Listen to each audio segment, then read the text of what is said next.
sahabat penyampai. Seterusnya, hari ini juga akan berlangsungnya bagi mesyuarat pertama, penggal pertama Parlimen ke-15 pasca pembentukan Kerajaan Perpaduan pimpinan Yang Amat Berhormat Datuk Seri Anwar Ibrahim. Kita nak bercakap tentang agenda yang akan dibawa dalam Dewan Rakyat, iaitu berkenaan tentang undi percaya kepada Yang Amat Berhormat Perdana Menteri. Tajuk kita pada hari ini, demi kestabilan politik negara, khususnya berkenaan tentang undi percaya. Kita bersama dengan Dr. Muhammad Azri Muhammadi. Apa khabar, Doktor? Baik. Terima kasih bersama kami. Doktor, untuk bercakap lebih lanjut berkenaan undi percaya ini, kan, pemahaman, ada yang menggunakan istilah undi percaya, undi tidak percaya. Untuk kita membanding bezakan terlebih dahulu pada peringkat awal, mengikut lunas perlembagaan, apa sebenarnya yang dimaksudkan dengan undi percaya itu, Doktor? Baik, terima kasih kepada RTM kerana sudi menjemput saya untuk sekian kalinya pada pagi ini. Apa yang membezakan tentang undi percaya tidak percaya ni, dia siapa yang kemukakan. Biasanya kalau dari pihak kerajaan, dia akan cuba mendapatkan undi percaya lah. Yeah. Kalau daripada pihak pembangkang, itu kita panggil usul undi tidak percaya kepada Perdana Menteri yang ada itu. Dalam konteks negara kita ni, dia agak menarik tentang undi percaya dan tak percaya ni. Sebab kita ada 9 Perdana Menteri sebelum PM10 ni, kita ada 9. Daripada 9 ni, hanya 2 orang saja yang pernah membawa usul undi percaya kepada dia di Parlimen, iaitu Tun Nusyon dan juga Tun Abdullah Ahmad Badawi. 7 orang lagi PM sebelum ni tidak pernah membawa undi percaya kepada beliau. Jadi ini menunjukkan dalam perlembagaan kita, undi percaya ni dia silent, ataupun dia tidak wajibkan. Jadi dia nak kata amalan biasa pun tak boleh. Jadi ini sebenarnya terpulang kepada Perdana Menteri. Sekiranya dia merasakan dia perlu validate atau dia perlu sahkan yang dia ada majoriti. Sebab pelantikan dia tu menyebut kalau perkara 43(2) yang Seri Paduka Baginda pada khidmat beliau ada majoriti di Parlimen. Jadi mungkin tanggungjawab moral lah kepada Perdana Menteri untuk membawa undi percaya ni, untuk membuktikan beliau ada keabsahan, beliau ada sokongan ahli-ahli Dewan, dan secara tidak langsung mengesahkan yang pilihan Tuanku dari Tuan Agong itu tepat dan betul. Ya. Dari segi aturan mesyuarat ataupun aturan Dewan Rakyat itu sendiri, secara asasnya pemahaman kepada bagaimana undi percaya ini akan dilakukan ataupun akan dilaksanakan. Ya, kita sedia maklum mungkin puluhan tahun sudah berlalu sebelum kita melihat presiden yang ditetapkan oleh 2 Perdana Menteri tersebut. Jadi untuk kali ini, bagaimana urusan undi percaya itu akan dilaksanakan dan juga khususnya untuk memastikan agar mungkin masih lagi mengekalkan kepimpinan Datuk Seri Anwar Ibrahim. Kalau kita lihat aturan mesyuarat pada hari ini, dia bermula dengan selain pada acara perasmian pembukaan dan akad sumpah, kemudian tu kita ada pemilihan speaker. Dan selepas pemilihan speaker itu ada beberapa perkara lagi. Tak silap saya, agenda ke-7 atau ke-8, pihak kerajaan biasanya akan kemukakan usul inilah untuk diundi oleh ahli-ahli Parlimen. Saya rasa itu bukan satu perkara yang sukar untuk dilakukan. Mandang kerajaan ini ada majoriti yang besar, dan kita kata dia, sebab kerajaan ini asasnya dia bermula dengan apa kita kata suasana yang cukup berbeza dengan kerajaan-kerajaan kita ada sebelum ini. Sebab kalau sebelum ini pakatan atau gabungan pada kerajaan itu dibentuk sebelum pilihan raya. Jadi situasi kita pada kali ini apabila semua parti tidak ada majoriti, jadi dia memaksa parti ini membentuk kerjasama sesama mereka. Dan atas nasihat Seri Paduka Baginda Tuan Agong yang menasihati supaya diwujudkan kerajaan perpaduan. Parti-parti kita lihat menyambut gabungan parti, 4 gabungan parti yang besar termasuk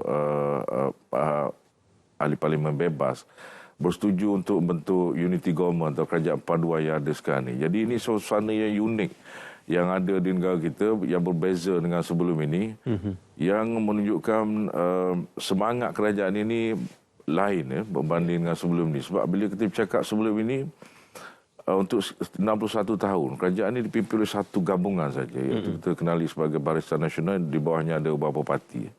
Sekarang ini kita ada 4 gabungan utama, iaitu Pakatan Harapan, Barisan Nasional, ada GPS, GRS, ada beberapa parti bebas. Ini merupakan satu apa kita panggil super coalition.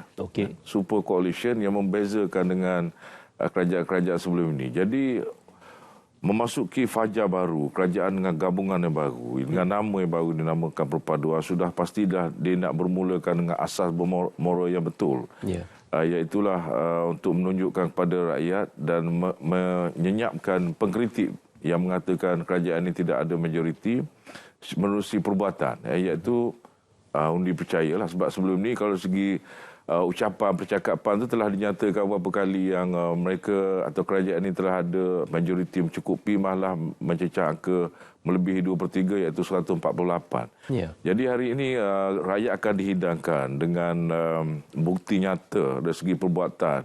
Adakah kerajaan ini mempunyai jumlah majoriti yang mencukupi, apatah lagi majoriti 2/3. Jadi secara peribadi pada saya ini satu perkembangan sihat yang menunjukkan prinsip demokrasi itu dihormati, kerana prinsip demokrasi utama mestilah berdasarkan kepada kerajaan yang ada majoriti.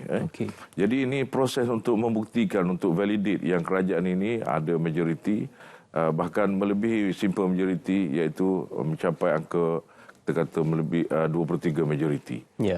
Doktor katakan tadi adalah untuk mengesahkan atau to validate keabsahan kerajaan pimpinan Datuk Seri Anwar Ibrahim. Tetapi ada juga pihak yang mengatakan bahawasanya ini sekadar optik semata-mata, kerana mengapa kita perlu mengadakan undi percaya sedangkan proses pemilihan yang amat berhormat Perdana Menteri dan juga pembentukan kerajaan sudah pun dipersetujui mengikut perkenan Seri Paduka Baginda Pertuan Agong, dan sokongan itu adalah melalui sokongan en bloc, iaitu bersandarkan kepada parti ataupun gabungan parti. Jadi apakah mungkin kalau tidak ada pun tidak mengapa, kerana dari segi undang-undang dan juga dari segi legalitinya keabsahan Perdana Menteri sudah pun termuktamad, Doktor? Betul, sebab perlembagaan kita tidak menyebut tentang keperluan atau diwajibkan Perdana Menteri mengemukakan undi percaya di Parlimen. Jadi, tetapi dia juga tidak menghalang. Dan kita juga harus sedar, resiko sekiranya undi percaya ni gagal, dia akan menjadi undi tidak percaya. Dan risiko ini akan menyebabkan Perdana Menteri kehilangan jawatan. Sebab dia ini disebut dengan jelas dalam perlembagaan. Perkara 43/4. Bila mana seorang Perdana Menteri itu tidak lagi mendapat kepercayaan ahli Dewan, dia mesti meletak jawatan. Itu jelas. Jadi melihat daripada konteks ini, satu sudut perlembagaan tidak mewajibkan. Tetapi satu sudut lain, sekiranya ada proses yang menunjukkan Perdana Menteri itu tidak mencukupi majoriti, dia terpaksa meletak jawatan. Jadi ini adalah satu proses yang berisiko sebenarnya. Sebab itu ada nasihat daripada Seri Paduka Baginda supaya Perdana Menteri tidak meneruskan usaha untuk membangun dipercaya ni, seperti yang saudara Mak Ain sebut tadi. Ini ialah satu keinginan Perdana Menteri untuk menunjukkan semangat baru, prinsip baru, yang kalaupun tidak dinyatakan dengan jelas dalam perlembagaan, tapi memandangkan kita lihat latar belakang beliau, seorang pemimpin yang luar biasa, yang pernah memegang jawatan utama dalam kerajaan sebelum ini, iaitu Timbalan Perdana Menteri suatu ketika dulu, sekarang menjadi Perdana Menteri dengan gabungan parti yang saya kata tadi luar biasa. Sudah pastinya memandangkan dalam sejarah kita pun ada 2 Perdana Menteri saya sebutkan tadi, dan beliau ingin menunjukkan kepada masyarakat umum, pada rakyat Malaysia dan juga dunia, yang dia bukan ada majoriti dari segi atas kertas ataupun cakap-cakap saja, dia mesti rekodkan dalam Parlimen. Sebab ini satu tindakan yang kita kata amat berwibawa dan amat bermoral, dan dalam masa yang sama mungkin juga sebab ada cabaran sebelum ini daripada PN yang meminta Datuk Seri Anwar ni, PN10 menunjukkan bukti yang dia ada sokongan majoriti. Yeah. Mungkin apa yang berlaku di belakang tabir sebelum ni, kalau kita lihat ada persepakatan macam disebutkan tadi, parti-parti telah sedia memberi sokongan, tetapi dari segi fizikalnya, dari segi perbuatannya belum, dari segi official seperti di parlimen ini, perlu mungkin beliau merasakan perlu ditunjukkan kepada rakyat untuk saya kata tadi menyenyapkan kritikan terhadap kepimpinan beliau yang kononnya beliau tidak ada majoriti. Jadi sebab itu saya rasa selain pada itu saya rasa ialah untuk meyakinkan gabungan ini sendiri yang sebab kita perlu ingat gabungan ini sebelum ini bermusuhan dan sama lain. Mereka tidak pernah kita kata duduk semeja berunding dan sebagainya. Jadi mungkin BN dengan GPS tidak tahu bagaimana sokongan kepada Datuk Seri Anwar. JRS barangkali tidak tahu sokongan macam mana. Jadi ini ialah medan pertama atau teater pertama untuk mereka sama-sama menunjukkan solidariti, untuk kesatuan yang menunjukkan gabungan ini. Sebab bila kita sebut gabungan, di bawahnya ada banyak parti lain. Ada ahli parlimen dan sebagainya daripada berbagai parti. Jadi ini ialah satu kesempatan yang baik untuk menunjukkan kerajaan berdasarkan gabungan parti ini solid. Kerajaan berdasarkan gabungan parti ini ada satu visi yang jelas. Kerajaan berdasarkan gabungan parti ini mempunyai daya tahan. Jadi langkah pertama yang dibuat ialah dengan menguji solidariti ini dalam konteks undi percaya kepada Perdana Menteri. Okey. Saya juga nak menyentuh alang-alang kita mengira detik untuk undi percaya yang akan dibentangkan di Dewan Rakyat berkenaan MOU persefahaman perpaduan yang telah ditandatangani oleh elemen-elemen dan juga gabungan-gabungan dalam kerajaan perpaduan ini.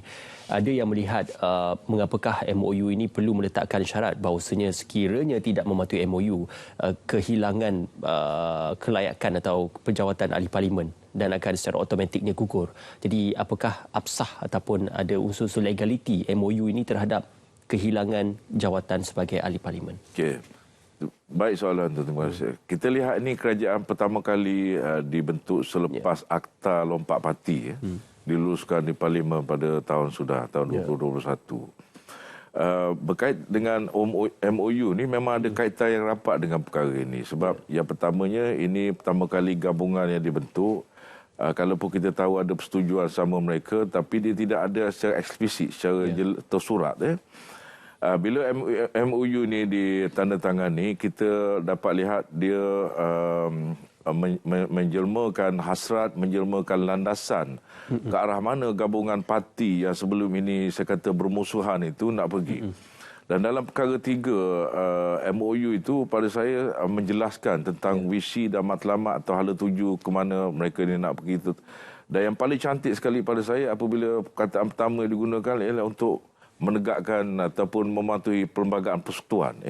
Jadi ini menunjukkan parti-parti yang berada dalam gabungan ini kalaupun datang daripada ideologi yang berlainan tetapi atas dasar kerajaan perpaduan mereka meletakkan perlembagaan sebagai tonggak utama. Jadi bila kita sebut perlembagaan sebagai tonggak utama dalam rangka lompat parti dan sebagainya itu tadi, kita tahu ketidakstabilan dua kerajaan yang lalu, 3 kerajaan sebelum ini sejak tahun 2020, 2021 kita ada pertukaran kerajaan sehingga kata 61 tahun kita merdeka ni hanya ada 6 kerajaan saja. Tapi selepas 4 tahun kebelakang ni kita tukar 4 kali Perdana Menteri.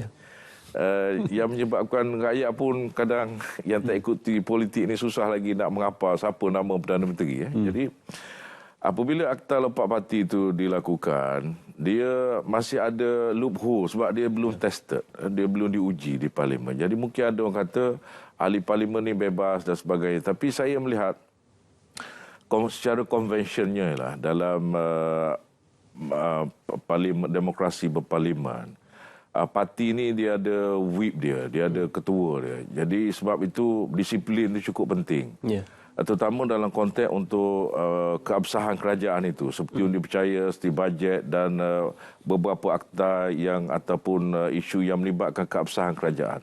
Jadi parti mengharapkan ada disiplin di kalangan anggota-anggota ahli parlimen ni. Kalau kita bercakap tentang demokrasi, saya fikir itu kita kena bersorok jauh ke belakang.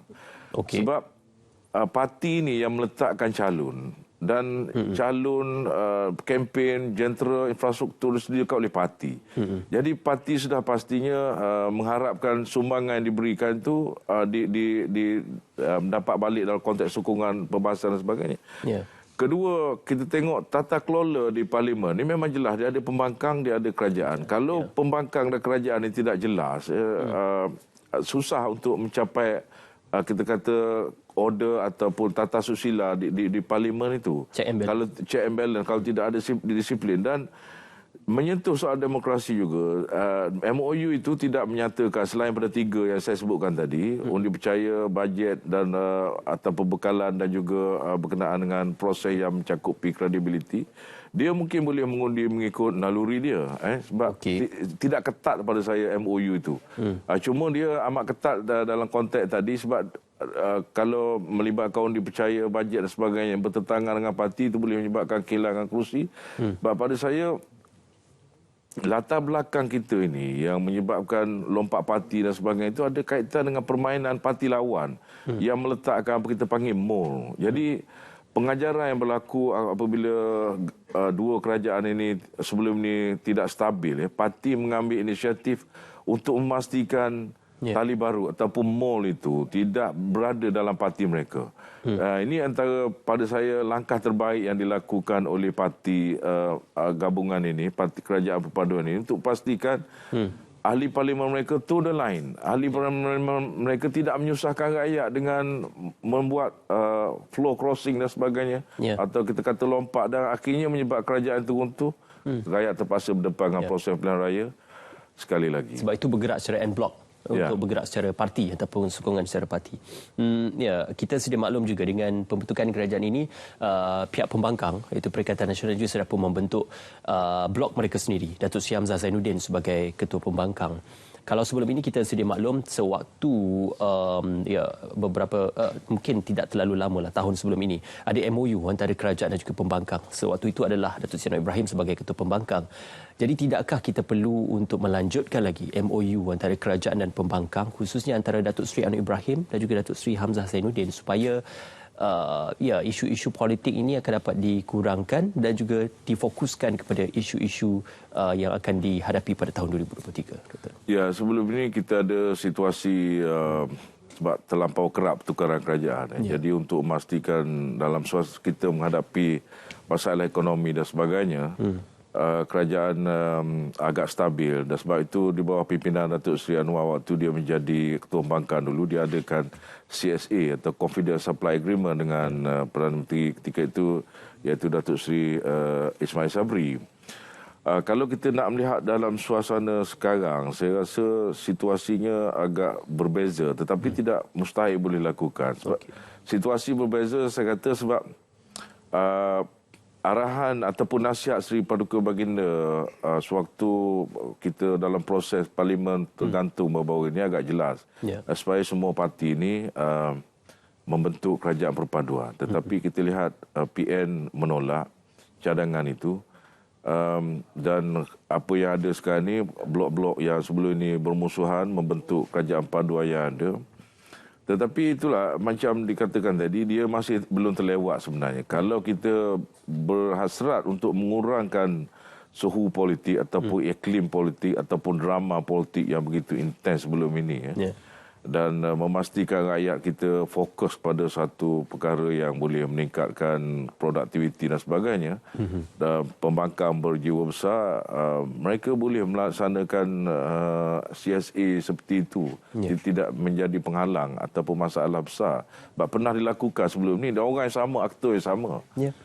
Cuma dia melibatkan masa saja berbeza, dan situasi kerajaan dulu Datuk Seri Ismail Sabri, sekarang Datuk Seri Anwar Ibrahim. Jadi Datuk Seri Anwar Ibrahim pun terlibat dengan perkara itu. Saya rasa kalau didekati dengan baik, dengan hasrat dan niat yang baik, saya rasa tidak mustahil dia boleh dilaksanakan. Dan daripada perspektif rakyat lah, itu saya rasa kalau kita boleh lakukan ialah satu perkara yang ideal lah untuk kita bergerak ke depan, mengurangkan suhu politik dan darjah politik yang mana kita ni semacam tidak henti-henti kalau selepas proses pilihan raya ada saja isu-isu yang menyebabkan rakyat kita terbawa sama membicarakan isu-isu ini. Kemudian kalau kita lihat dari segi real politik, kita ada kerajaan negeri yang berbeza sekarang ni, di mana pembangkang pun ada tiga kerajaan negeri bersama mereka.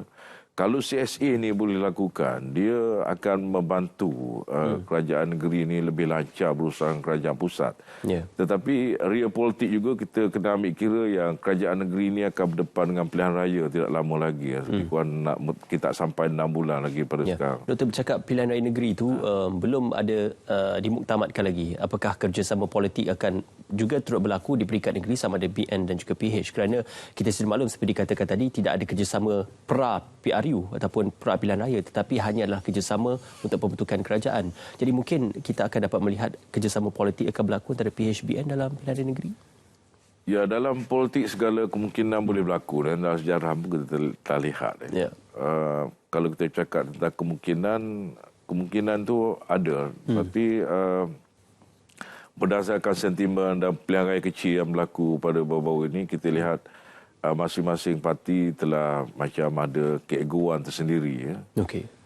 Dan natijah daripada keputusan pilihan raya baru ini juga ada parti yang barangkali nak membuktikan mereka masih popular, misalnya kata di negeri-negeri Melayu. UMNO sebahagian besarnya tewas. Mungkin pilihan raya kali ini akan digunakan untuk menguji kerajaan yang baru ini, gabungan baru ini. Dan kita akan lihatlah, saya lihat kerjasama itu agak peratusannya agak kecil, tetapi lebih kepada usaha kita, sebab kalau dalam sistem presiden itu kita ada midterm ataupun kita boleh cek populariti presiden itu dengan parlimen, undi kongres sebagainya. Tapi dalam sistem kita ni pilihan raya kecil dan pilihan raya negeri itu jadi macam ujian populariti lah untuk kerajaan pusat. Jadi kita akan lihat nanti, dan saya merasakan peratusan kerjasama itu agak tipis lah. Dan kita akan lihat bagaimana pilihan raya ini akan digunakan untuk menguji populariti kerajaan persekutuan ini khususnya. Okey. Mungkin situasinya berubah seperti mana berubahnya sokongan di Johor dan Melaka dan diterjemahkan kepada pilihan umum ke-15, ataupun mungkin pasca pilihan umum ke-15 untuk pilihan negeri juga akan berubah untuk 6 negeri tersebut. Satu perkongsian yang baik. Terima kasih diucapkan kepada Dr. Muhammad Asri Muhammad Ali kerana bersama kami pada pagi ini. InsyaAllah kita akan bawakan kepada anda langsung dari Parlimen berkenaan tentang mesyuarat pertama, penggal pertama Parlimen ke-15 yang akan membawakan agenda-agenda khususnya berkenaan tentang undi percaya nanti. InsyaAllah kita akan ke